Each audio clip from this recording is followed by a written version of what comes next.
Hey YouTube people. So today I'm going to do something with gnomes. And if you're like me and you went overboard with the gnomes in the spring when we were all decorating our yards and such, they had all the gnomes everywhere. I got some at the Dollar Tree, some at Family Dollar, I think.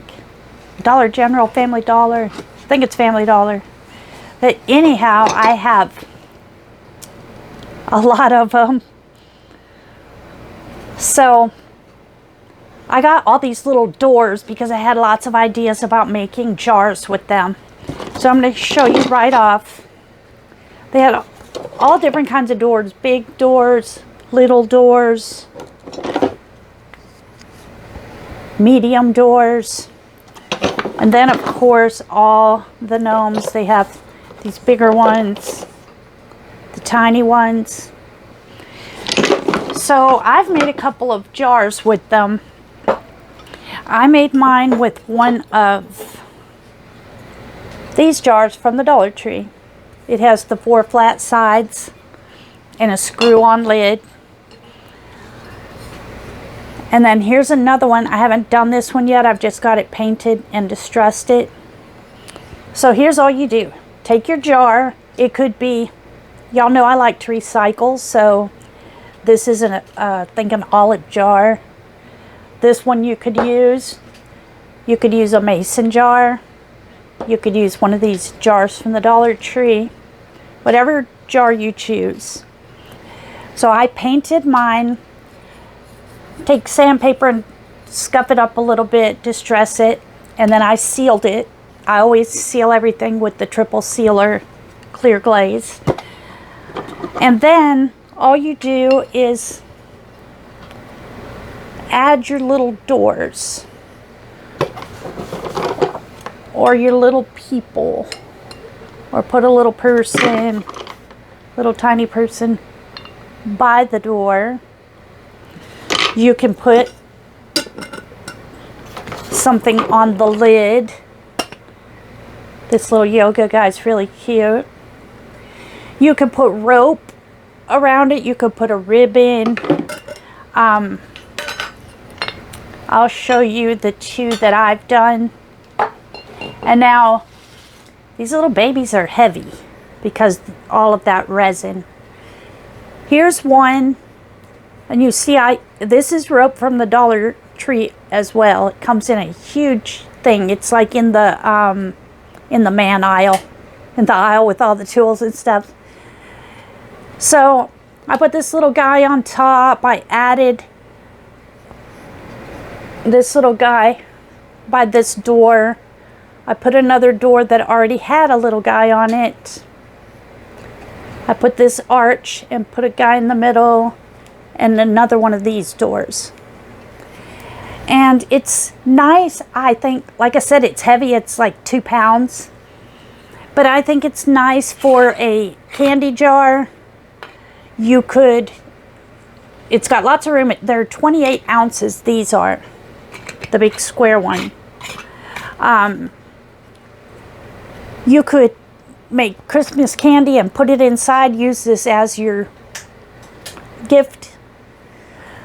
Or you could put change in it. You could use it for your own candy jar at home. Here's the other one I made. Now I used a bigger door on this one and added a little guy. I put a little guy on top. And then I tied a little key right here because I named it, "You hold the key to every door." So I put this little title on there, and all I did was print that out and took one of my punches and punched it out. Then I put a couple little guys here, another little guy there. I also added a little tree. I love the little accessories. Up here at the top I added a tree stump fan with this little guy. I tied a rope around. Put the key. I didn't put anything around the bottom because these went all the way to the bottom. On this other one, I used the smaller doors. And when I put them all the way to the bottom. Of course, you couldn't glue it because it has a ridge there, but you could slide it all the way to the bottom and glue the top of it, and it held fine, but I thought it looked funny. It left too much white space up here, whereas these, you know, they filled further up. So those are just some ideas. If y'all have other ideas, please let me know, because I have a lot of these little babies left. Another thought I had, some of my pieces of driftwood that I collect, I'm becoming addicted to collecting driftwood. Jeffrey and I walk the beach pretty much every day. We skip every now and then, but I say I'm not going to collect any today. I have plenty.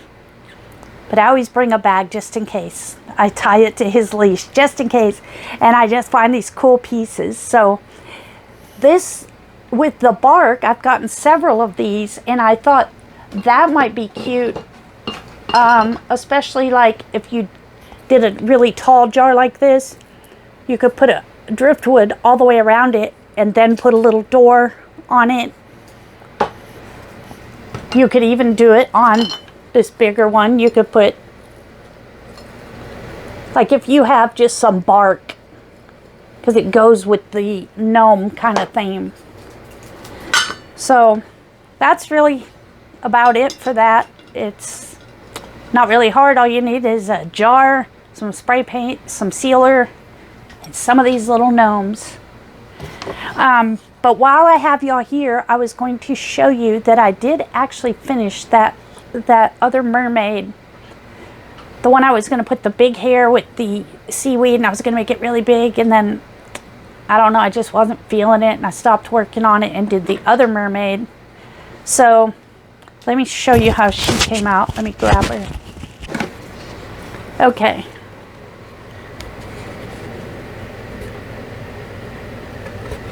I just spray painted some bottle caps. It was a used sign.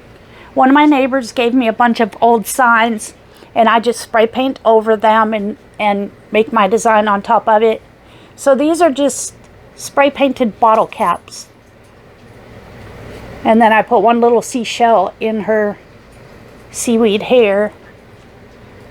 And that's how that one came out. But I did end up finishing that.